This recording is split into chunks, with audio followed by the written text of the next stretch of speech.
Хайырлы кеш НТР каналында яңалыклар тапшыруы студияда Альбина Валиева бүгінгі шығарылышның төп темалары.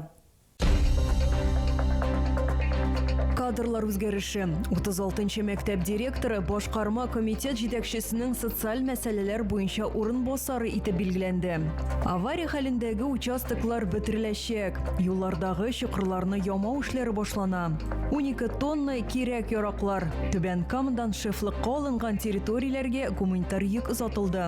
Тәм-томнардан алып маскировка шелтәрләренә кадәр Благовест төркеме волонтерлары ил сакчыларына ярдәм итүен дәвам итә. Сөт, май, ит бәрәңгесе, суганы барысы да бар.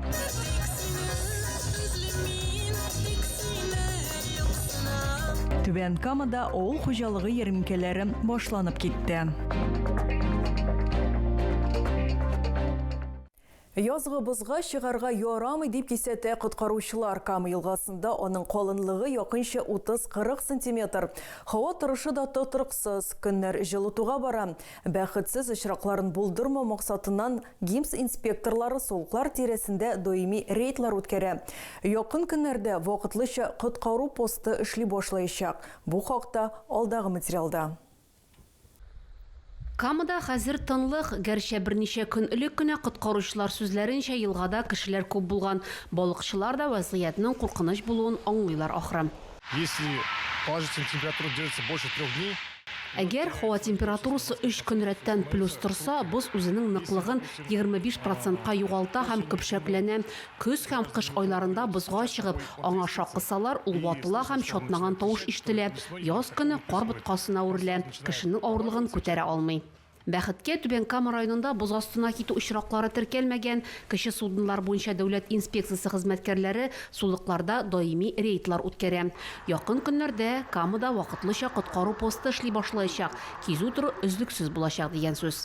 пока лед стоит где-то около 30-40 сантиметров, где-то местами толще, но... Әлеге Камада боз урыны белән 30-40 сантиметрдан калынрак, чөнки кар катламы зур.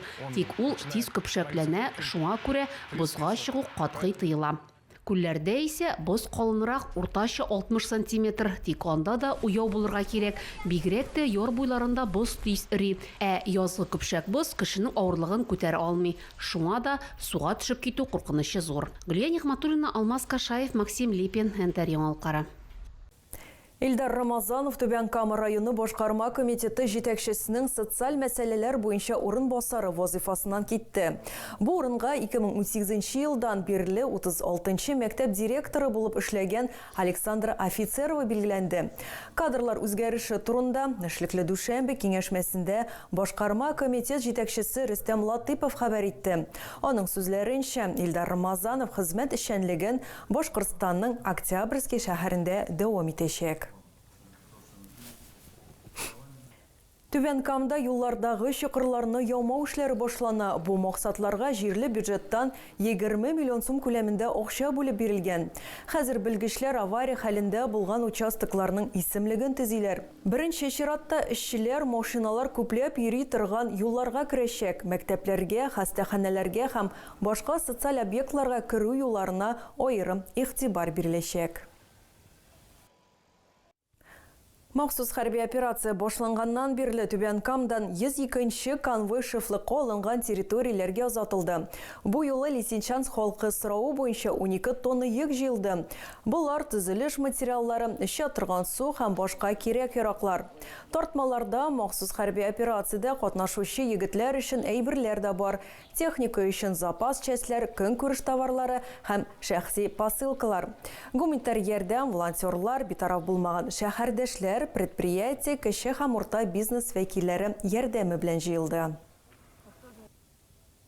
Безнең көч бердәмлектә Благовест волонтерлык берләшмәсе вәкилләре әнә шулай дип белдерә.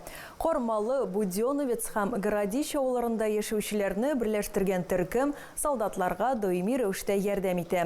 Бергәләшеп ризыклар әзерлиләр, техника һәм кием салым җыялар, иң мөһиме маскировка шелтәрләре үрәләр. Бу юнәлешне волонтерлар 2023 елда Мария Есипованың үтенече буенча үзләштергәннәр. Аның улы махсус операция зонасында хәрби бурычын үти. Активистлар материалларны пенсия акчаларына сатып алалар. Бу изге эшкә башка кешеләр дә кушылыр дип өметләнәләр. Сезнең дә сөйләр яңалыкларыгыз, уртаклашыр хәбәрләрегез булса шалтыратыгыз, языгыз килегез. Безнең номер 8-917 90 73 077.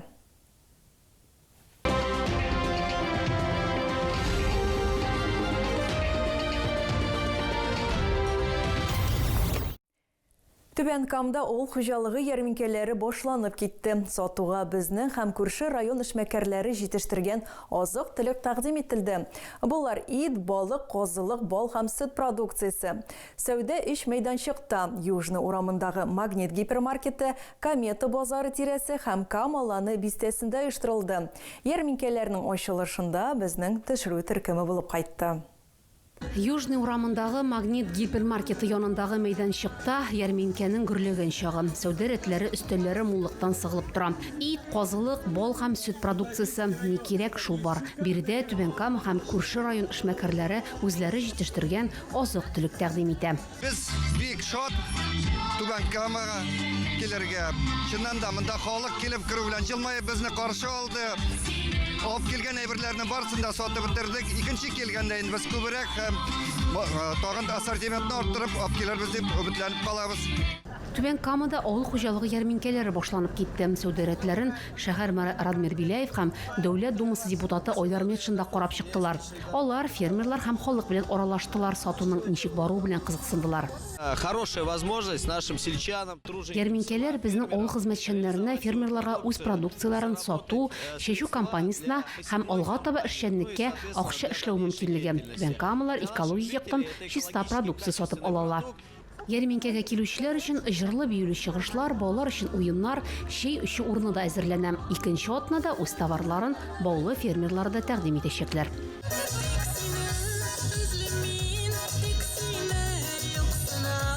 Biz bik risa, təmlik kalbası aldıq, başqırtlarının təpilərini aldıq, xalazı şasarğa jinabız. Mənə hazır əybət it qaribız. Ot salısı da aldıq. Bütünüsü helal rızıq. Şuna görə rəhmət başqırtlarga, bizdə sıylarga kilgən üçün. Ярминкәләр ял көннәрендә эш мәйданчыкта оештырыла. Южный урамындагы Магнит гипермаркеты белән Комета базары һәм Камаланы бистәсендәге Боз сарае тирәсе. Эш вакыты иртәнге 8-дән көндезге 2-гә кадәр. Гөлия Нигъмәтуллина, Вера Моратова, Максим Лепин, Интервью. Иртәгә Рамазан айының 27-нче көне сезгә сәхәр һәм авыз ачу вакытларын тәкъдим итәбез. 17 мартта сейшәмбе кояш 5 сәгать 43 минутта чыга, сәхәр 3 сәгать 38 минутта тәмамланырга тиеш. Авыз ачу 17 сәгать 45 минутка туры килә. Тоткан уразаларыбыз кабул булсын. Сагынып көткән олы кунагыбыз Рамазан айы җир өстенә аяк баса. Рамазан айлары mübarәк булсын. Аллаһ Раббыбыз Коръән китабында әйтә: "Уразаның көннәре санаулы. Берәрегез авырса, я сәфәрдә булса, елның башка көннәрендә уразасын тотып бетерергә тиеш." Әгәр сезгә яңалык ошаса, яисә күрми калсагыз, безнең тапшыру кичкүн 1дә һәм иртәнге сәгать 6да кабатлап күрсәтелә. Чыгарылышлар ВКонтакте шелтәрендәге Татарлайф аккаунтында урнаштырылып бара. Шулай Макс төркемендәге аккаунтыбызга рәхим итегез. Бүгенгә менә шулар, киләсе очрашуларга кадәр.